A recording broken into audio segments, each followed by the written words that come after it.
Hey guys, it's me. Welcome back. I'm broadcasting live today from my daily walk. It's at 2 p.m.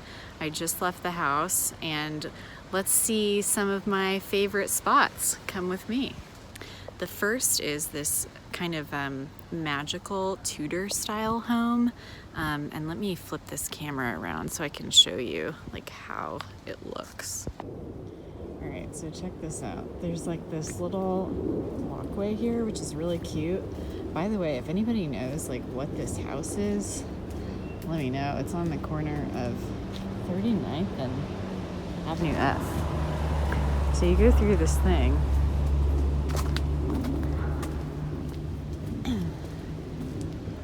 And then there's this house here, and it's like always empty. There's always mail on the stairs. I'm pretty sure it's like affiliated with the church next door somehow.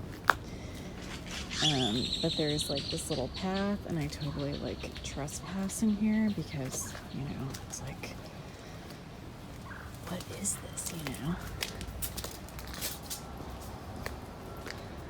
And then there's like this overgrown yard back here.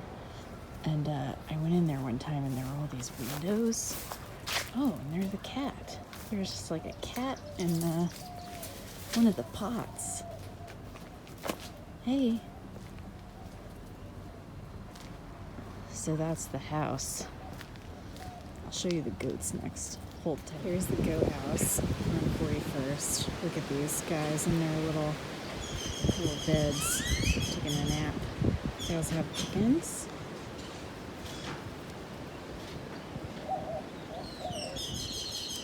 Sorry, that goat. I wish he'd turn around. So you don't have to see his butt. But they're cute. I love that. I love this spot. One of them is named Clementine, apparently. I think it's this one. He's itchy.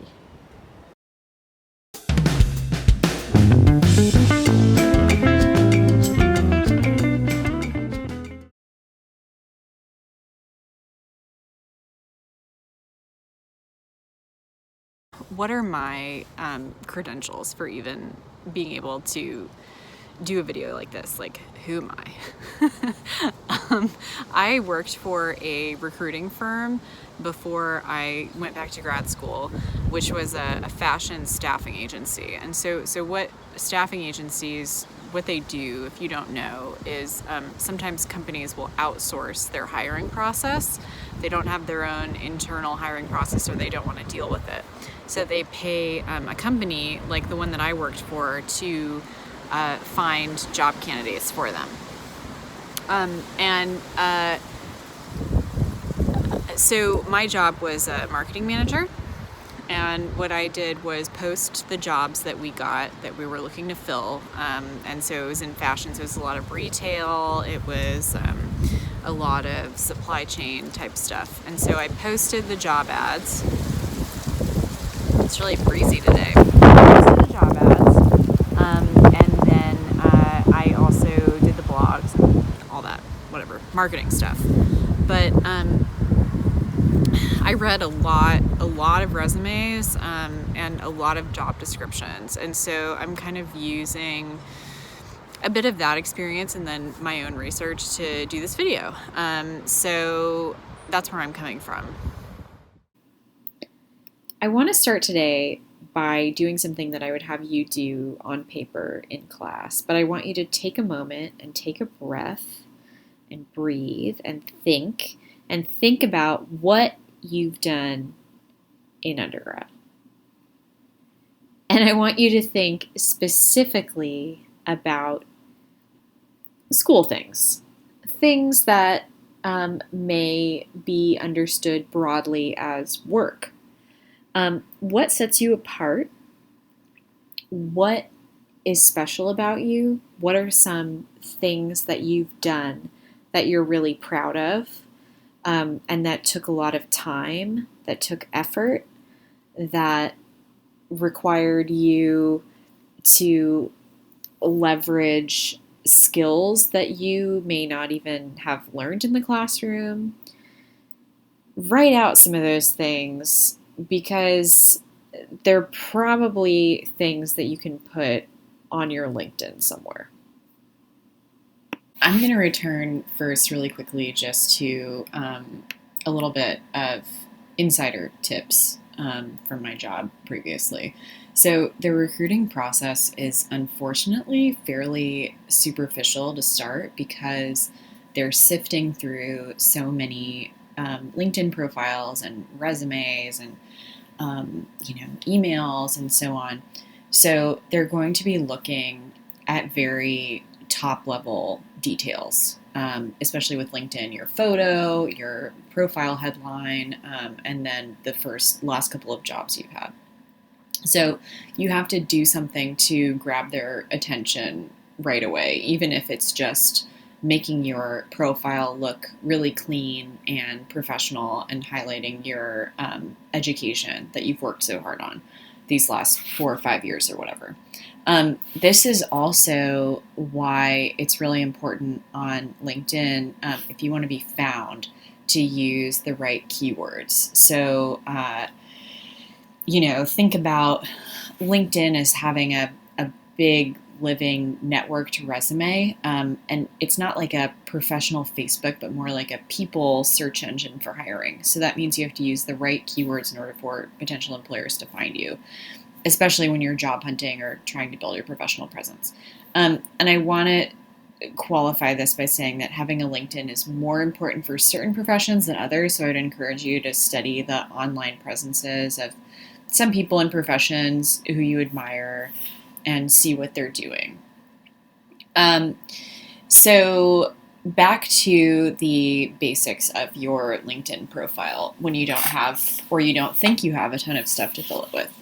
Your photo, keep it professional, have a friend take one, take a tasteful selfie, do not leave this blank. Your profile headline is under your photo, and it's something that shows up when people search for you. So before they even click on your profile. So you want something short and punchy that tells people what you're about. Think of this as your subhead. So like every news article has a major headline, and then often there's a shorter headline that gives you a little bit more information. This is your profile headline. And if you're looking for a job, you can say looking for this type of position. You can say that you're studying chemistry, and something's just short and catchy. That being said, there are a lot of overused buzzwords and phrases, and I'm going to link those in the description under this video. So your about section, your summary. This is a place where you write a very brief cover letter that someone can browse if they're considering you for a job. This can be really tough when you're starting out because LinkedIn is designed as a place to stockpile all of your work experience. But your undergraduate education is training, and I think all experience is experience. You just need to know how to describe it and how to talk about it and how to make it legible to hiring managers. I could do a whole video on these summaries, but I found actually a really great list of sample summaries for undergrads, and I'm going to put that in the description below. So definitely check that out, and we'll workshop this in Canvas at some point. Your experience. This is arguably the biggest part of your profile, but when you don't have a lot of it, it can be hard to fill with anything. People are not going to expect you coming right out of undergrad to have a lot of experience. This is why internships and volunteer positions are so important, because it helps build those skills in a way that is really legible to hiring managers. In the absence of positions like that, you want to make sure that you are leveraging jobs that you've had previously in a way that highlight certain skills you want to move towards. So for instance, let's say that you are working in a restaurant, but you are trying to get an internship in the medical field. You might be able to even leverage a restaurant job in a way that is legible to the medical field by talking about hygiene, keeping a clean environment. It could be a little bit of a stretch, but there are definitely things that you can do to translate skills into different fields and professions, because you're always building some sort of experience when you're doing a job, even if it may not be immediately obvious to you. So also when you're writing about previous jobs and internships you've had, or even group projects, I've included group projects on my LinkedIn before because they lasted, a couple of semesters. Make sure you're using active words and phrases. Talk about things that you've completed rather than duties specifically, if that makes sense. I've also seen people include sports on their LinkedIn profile, which I think was something that I didn't think about, but is, I think, really legible in a lot of ways. It shows that you're building a lot of skills, that you know how to be part of a team, and that you stick with something for a long period of time. So that's all good stuff to include. Education. Obviously, you've been in school for the last 4 or 5 years. You've learned a lot. You've taken a lot of coursework. There is an education section. You should fill that with courses, and courses that are a little closer to what you want to be doing. Go and think about what courses have you taken, what have you done in those courses, what have you learned and worked on, and think back to those accomplishments. And include that in your LinkedIn. It's important. It's not going to be the first thing that people who are hiring read, but it definitely is really supportive material. Your skills. So there's a skills and endorsements section on LinkedIn at the bottom of the page. Of course, you may not have a specific career in mind, but you definitely have a trajectory, or you should start thinking about a trajectory that tells some kind of story. If you're an English major, you'll probably have experience with writing, editing, and communication. If you're in the sciences, you probably have more hard skills like technical software programs, even Adobe, that's more creative, but, and that's just the way it is. So now that you've taken this class, also you have basic HTML and CSS down, so you can add those, which is really great. Keep in mind that employers are looking for a combination of soft skills and hard skills. Soft skills are things you can apply to almost any position, like leadership, communication, time management, and hard skills are things that are learned through more specialized education or on-the-job training, like fluency in a foreign language or some kind of industry software.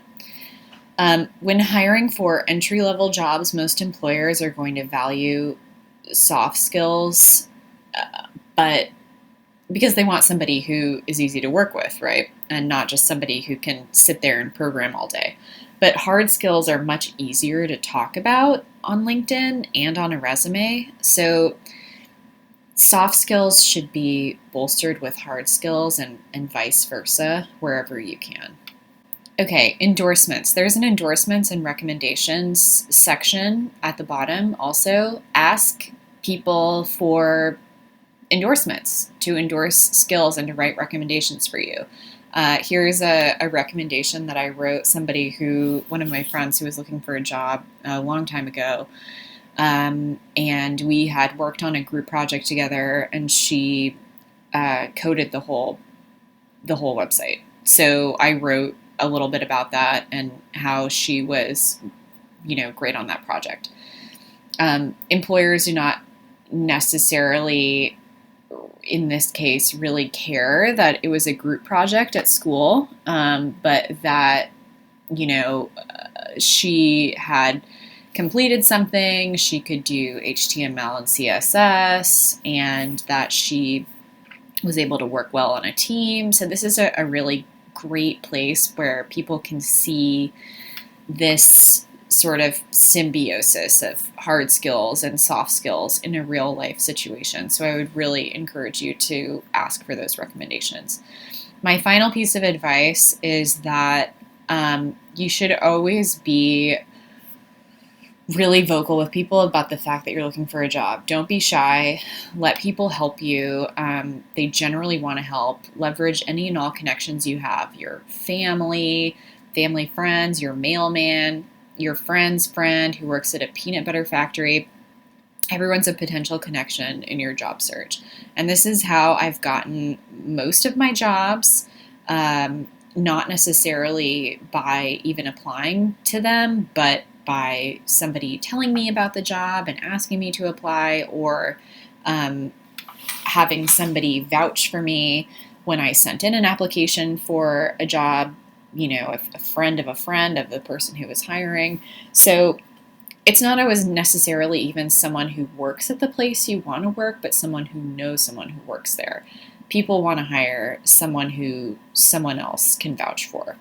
Oh, thanks for watching. And Tina, thanks you for your recommendations on Netflix. Thank you so much. See you guys next time.